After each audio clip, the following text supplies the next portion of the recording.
पत्र गीता भगवान का 135।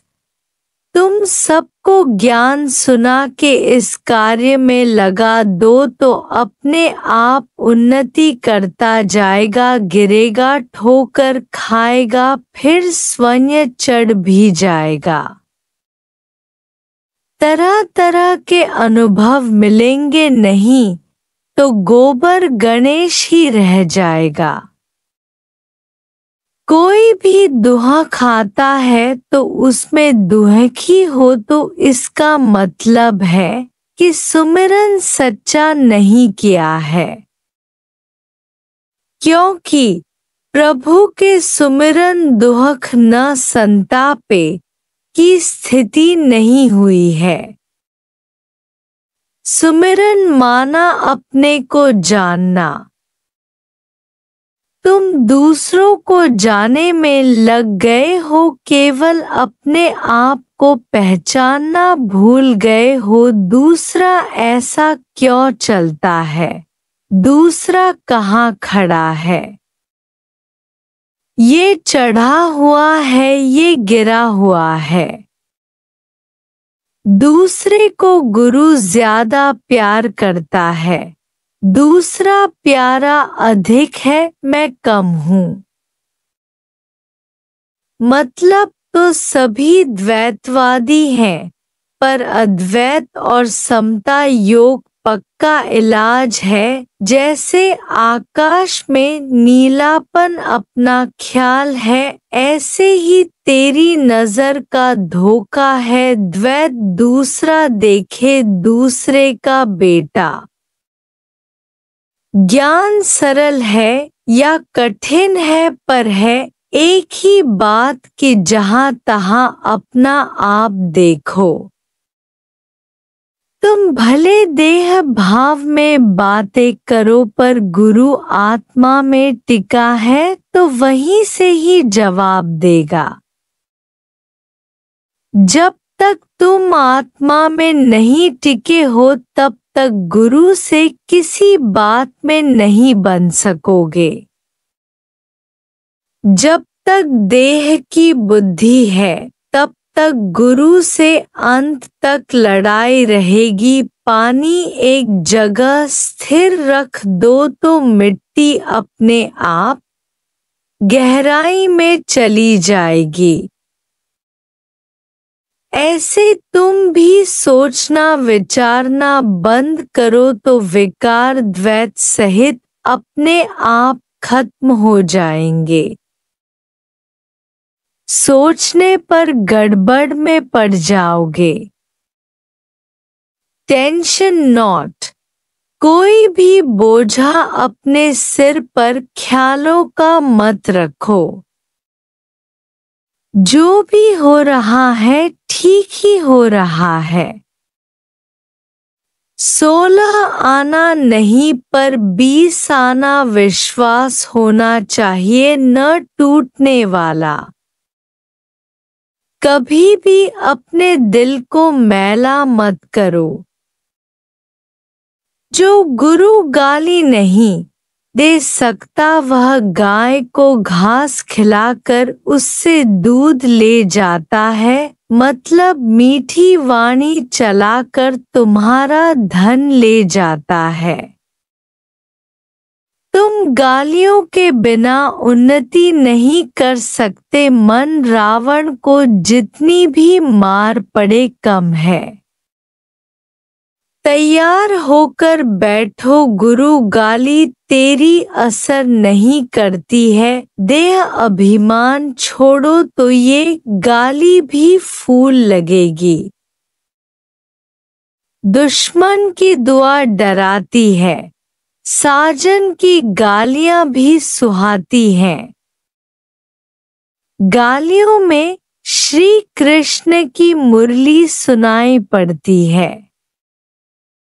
गुरु को नहीं समझाओ कि गुरु मेरे को प्यार से समझाओ। अकेले कमरे में गाली दो पर हर हालत के लिए तैयार बैठो। उसको गुरु गाली नहीं देता है, कहता है इसको क्यों आजमाओ जो तैयार नहीं है। उसको गुरु पक्का करता है, पर गुरु की हर बात में रहमत है। यदि ऐसा समझा तो किसी बात के लिए शिकवा शिकायत नहीं रहेगा। मन भले अपनी कहे पर तुम आत्मा की बात सुनाते जाओ। जब तक गुरु आकर विवेक नहीं खोलता है तब तक पर्दे चढ़ते जाते हैं।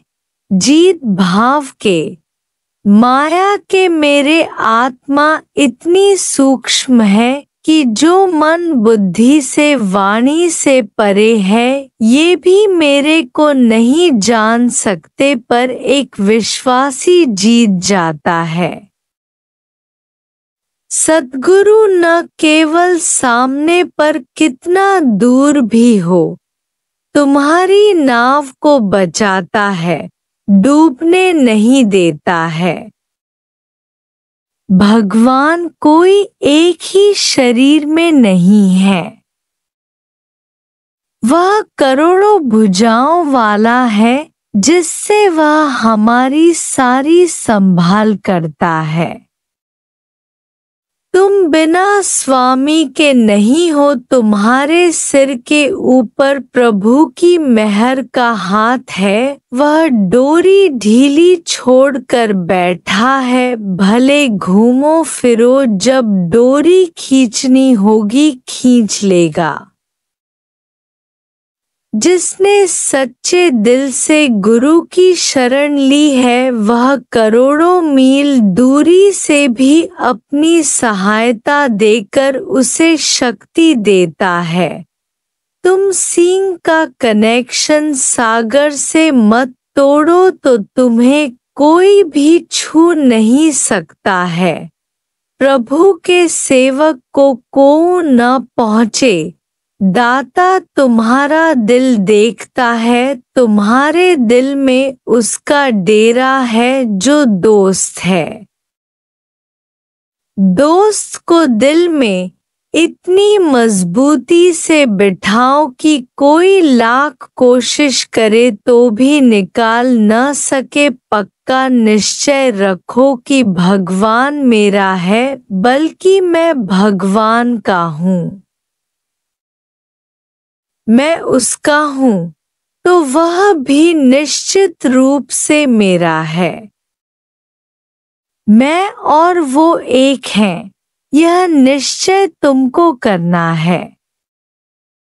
अब से ही हम समझें कि भगवान मेरे अंग संग है ही है।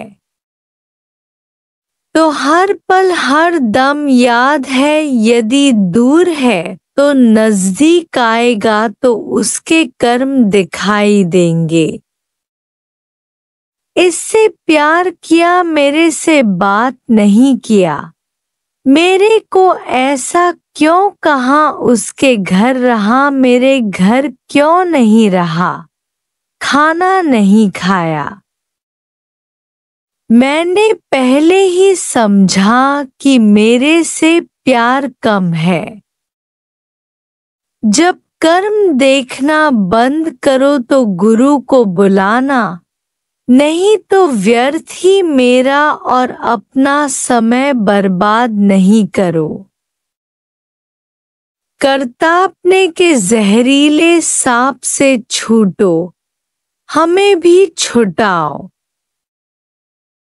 जिनको इस राह में देर लगती है उन्होंने अपने को नहीं जांचा है, अपना ईगो नहीं गवाया है।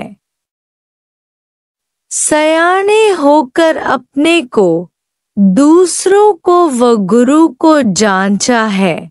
आँखियों दिसन परखें, पाहिजो दिसन न मुख बिना दिठे। पाहिंजे कद्रही न मिलंदो सुख।